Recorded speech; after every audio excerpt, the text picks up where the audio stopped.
지난달 미 연준의 자이언트 스텝을 전후해 코스피는 급격한 조정을 받고 있고 이 환율은 달러당 1,300원 선 위로 올라서기도 했습니다. 한미 간 금리 차가 제로가 되면서 이 외국인 자금이 대거 빠져나갔다는 평가, 신빙성이 없지 않아 보입니다. 이미 21세기 들어 있었던 두 차례의 금리 역전 시기마다 외국인들의 자금 이탈은 어김없이 찾아왔습니다. 한국과 미국 모두 기준금리 결정을 앞두고 있는 이달, 우리 경제가 매우 중대한 기로에 놓였다는 사실을 알 수 있습니다. 현재 우리는 0.5%포인트 빅스텝이 유력하게 거론되고 있는데 만약 미국이 또다시 자이언트 스텝을 밟는다면 한미 금리 역전의 시기가 본격 도래하게 됩니다. 금리 상승과 역전 불안에 물가는 좀처럼 잡힐 기미가 보이지 않고 여기에 더해 무역 적자까지 이런 이 복합 위기에 대해 오늘 처음 만난 이 5명의 경제수장이 내놓은 결론은 상당 기간 지속될 것으로 보인다였습니다. 이제는 변수가 아닌 상수가 되어버린 위기, 정부조차 뾰족한 대안을 내놓지 못하는 가운데 증권가에서는 내년에 찾아올 경기 저점이 6에서 8개월 전에 주가에 선반영되는 이른바 주가의 선행성을 믿자는 희망 섞인 보고서까지 등장했습니다.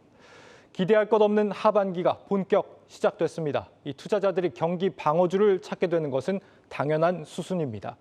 특히 그중에서도 저희 한국경제TV가 주목한 섹터는 손해보험주입니다. 올 들어 지난 위기 때와는 조금은 다른 흐름을 보이고 있는 것으로 나타났습니다. 이민재 기자가 분석했습니다. 금융위기 시기에 방어주로 부각되는 손해보험주. 지난 1997년 IMF 원달러 환율이 1,300원을 넘는 등 다양한 변수로 증시가 크게 출렁였을 당시 코스피와 시총상위 5개 손보사는 비슷한 하락세를 보이다 1년 6개월이 지난 시점에는 모두 상승세로 돌아섰습니다. 이때 손보사 상승률은 코스피를 크게 웃돌았습니다. 2008년 리먼 브라더스 사태 때는 코스피와 손보주 모두 부침을 겪었지만 1년이 지난 시점까지 비슷하게 회복했습니다. 이런 이유로 손보주는 증시 패닉 초반에 여파가 덜한 반면 회복은 안정적이라는 평가를 받고 있습니다. 그렇다면 이번에는 어떨까? 올해 들어 코스피가 20% 하락할 동안 시총상위 5개 손보사는 금리 인상 등 호재와 맞물려 7% 오름세를 보였습니다. 최근 자동차 손해율이 우려와 달리 상승폭이 크지 않았고 백내장 수술 심사 강화 효과가 기대된다는 점이 영향을 준 것으로 풀이됩니다. 보험 같은 경우도 지금 시장 금리가 높아졌으니 상대적으로 다른 증시 종목들에 비해서 나은 성과를 보이고 있는데 시장 대비 나은 성과를 원하는 분들만 접근이 가능하지 않나 하는 생각을 하고요.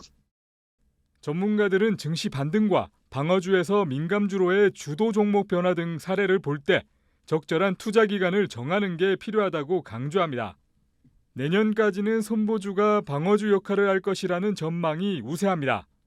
2023년에 도입 예정이 되어 있는데 그 수혜도 기대를 할 수 있어서 상대적으로 좀 방어적인 모습을 보이고 있다. 향후 한 1, 2년 정도까지는 손해보험 위주의 차별화가 예상이 된다. 이렇게 볼 수 있습니다.